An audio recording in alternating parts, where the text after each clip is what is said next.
नमस्कार दोस्तों, मैं जयलक्ष्मी संस्कार स्कूल से।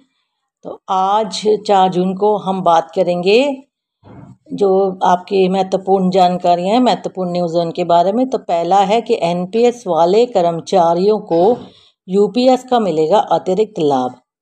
8th सीपीसी में 14% से 54% की होगी बढ़ोतरी।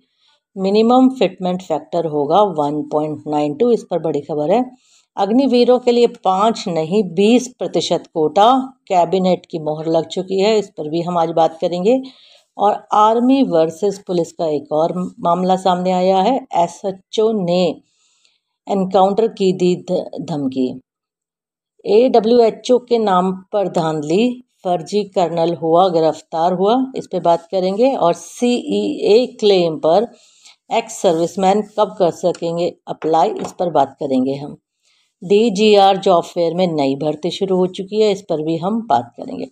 तो सबसे पहले हम चलते हैं हमारी पहली खबर पर कि एनपीएस वाले कर्मचारियों को यूपीएस के तहत एक अतिरिक्त यूपीएस की लागू करने की घोषणा की गई है। एनपीएस के तहत 31 मार्च 2025 को या उससे पहले सेवानिवृत्त होने वाले लोग अब 2 अतिरिक्त लाभों में से चुन सकते हैं। एनपीएस का हिस्सा रहे और 31 मार्च 2025 को या उससे पहले सेवानिवृत्त होने वाले सेवानिवृत्त के केंद्रीय सरकारी कर्मचारियों के लिए अब खुश होने का एक कारण है। कम से कम 10 साल की सेवा करने वाले लोग एनपीएस के तहत पहले से प्राप्त लाभों के अलावा यूपीएस के तहत अतिरिक्त लाभ प्राप्त कर सकते हैं। यहाँ तक कि उनके कानूनी रूप से उन्हें विवाहित जीवन साथी भी इस अतिरिक्त सहायता के लिए पात्र होंगे। एनपीएस के तहत सेवानिवृत्त होने वाले कर्मचारी जो 31 मार्च 2025 को या उससे पहले सेवानिवृत्त हुए हैं, वे अब 2 अतिरिक्त लाभों में से चुन सकते हैं। वे या तो अपने अंतिम मूल तनख्वाह में 10वें हिस्से के बराबर एक मुश्त भुगतान प्राप्त कर सकते हैं और साथ ही हर 6 महीने की सेवा के लिए डीए प्राप्त कर सकते हैं, या फिर अगर उनकी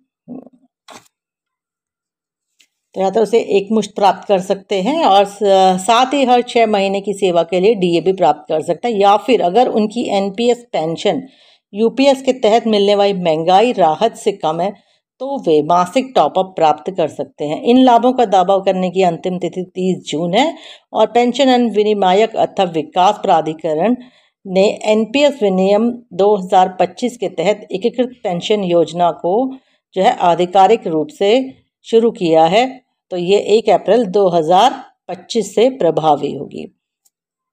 एक पे कमीशन पर एक बड़ी अपडेट है। पिछले वेतन आयोग में जो बढ़ोतरी हुई थी, मैक्सिमम बढ़ोतरी 54% थी जो कि 6th पे कमीशन में हुई थी, और मिनिमम बढ़ोतरी जो हुई थी वो 14% हुई थी जो 7वें पे कमीशन में हुई थी। इसके ही बीच में बढ़ोतरी होने की संभावना है।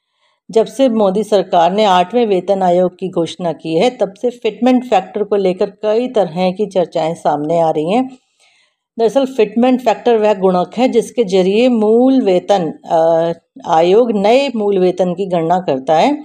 8वें वेतन आयोग में संभावित फिटमेंट फैक्टर को लेकर इन चर्चाओं के बीच केंद्र सरकार के कर्मचारी और पेंशनभोगी सोच रहे हैं कि उनके वेतन और पेंशन में वास्तविक वृद्धि क्या होगी।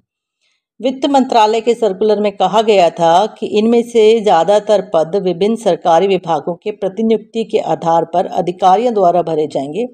विभिन्न कर्मचारी संगठन उच्च फिटमेंट फैक्टर की मांग कर रहे हैं, कुछ 2.86 के फिटमेंट फैक्टर की मांग कर रहे हैं ताकि सरकारी कर्मचारियों और पेंशनभोगियों के मौजूदा वेतन और पेंशन में पर्याप्त वृद्धि हो सके। अगर फिटमेंट फैक्टर 2.86 हो गया, लेकिन अगर 1.92 हो सकता है, असल बढ़ोतरी क्या होगी? मीडिया रिपोर्ट्स के अनुसार फिटमेंट फैक्टर को बेसिक सैलरी पर लागू किया जाएगा। उदाहरण के लिए अगर वेतन आयोग फिटमेंट फैक्टर के तौर पर अगर 1.92 की सिफारिश भी करता है तो न्यूनतम बेसिक सैलरी 34,560 रुपये हो जाएगी। इसी तरह से अगर 2.86 फिटमेंट फैक्टर लागू होता है तो न्यूनतम सैलरी आपकी 51,480 रुपये होगी। ये बेसिक सैलरी की हम बात कर रहे हैं। हालांकि इसमें सिर्फ अभी चर्चाएं ही हैं, कयास ही लगाए जा रहे हैं, कोई साफ तस्वीर इसकी नहीं है। अगली खबर है अग्निवीरों को योगी सरकार ने एक अच्छी खबर दी है, उन्हें मिलेगा 20% आरक्षण, उम्र सीमा में भी मिलेगी छूट। उत्तर प्रदेश की योगी आदित्यनाथ सरकार ने अग्निवीरों को गुड न्यूज़ दी है। योगी सरकार ने उत्तर प्रदेश पुलिस विभाग में अग्निवीरों को 20% आरक्षण देने का फैसला दिया है। इस बात की जानकारी यूपी सरकार में मंत्री सुरेश खन्ना द्वारा दी गई।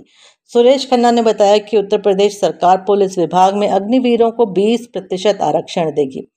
यूपी कैबिनेट ने इस प्रस्ताव को मंजूर कर लिया गया। उन्होंने कहा कि पुलिस विभाग में शामिल होने वाले अग्निवीरों को उम्र में 3 वर्ष की छूट भी दी जाएगी। रिजर्व कैटेगरी को दिया जाएगा आरक्षण के अंदर आरक्षण, यानी कि अगर आप अग्निवीर हैं और आप SC ST के अंडर आते हैं तो SC ST के अंडर जो वैकेंसी होगी उसके अंदर भी आपको अग्निवीरों को अलग से आरक्षण दिया जाएगा।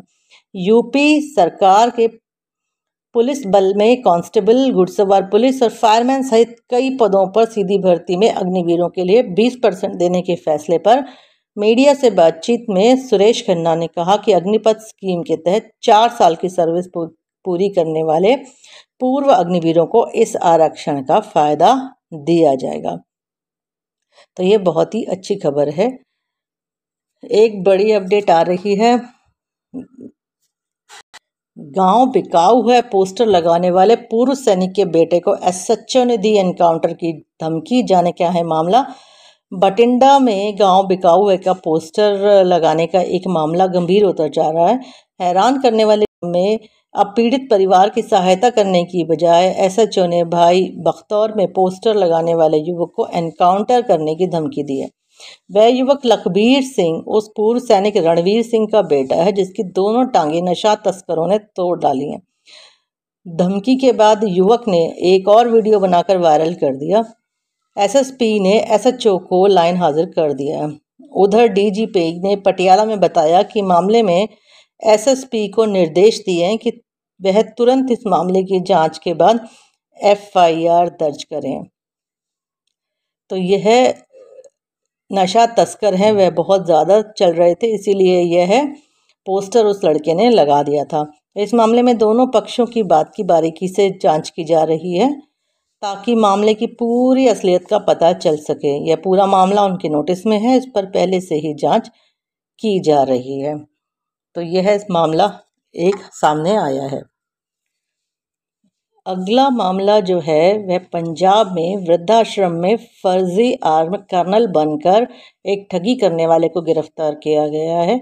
वह आर्मी वेलफेयर एसोसिएशन के जो प्लॉट होते हैं उनको बेच करके कई तरह की वह ठगी कर रहा था, दिलवाने का वादा कर रहा था। और पुलिस ने एक बयान में किया आरोपी सीताराम गुप्ता जो पंजाब के मनसा का निवासी है, जो खुद को भारतीय सेना में कर्नल बता रहा था और फर्जी AWHO योजनाओं के तहत फ्लैट और दुकानें देने का वादा करके लोगों को ठग रहा था। तो एक उसने फरार चल रहे 77 वर्षीय एक व्यक्ति को पंजाब में पटियाला स्थित एक वृद्धाश्रम से गिरफ्तार कर लिया। पुलिस ने बयान में कहा कि आरोपी सीताराम गुप्ता जो पंजाब के मनसा का निवासी है, खुद को भारतीय सेना में कर्नल बताकर फर्जी AWHO योजनाओं के तहत फ्लैट और दुकान देने का वादा करके लोगों को ठग रहा था। तो इसके बाद जो एक अगली अपडेट है हमारी वह है KSB में CA और SSPM के जो फॉर्म है वह नहीं भर पा रहे। उसका कारण है कि KSB की वेबसाइट में कुछ अपग्रेडेशन का काम चल रहा है।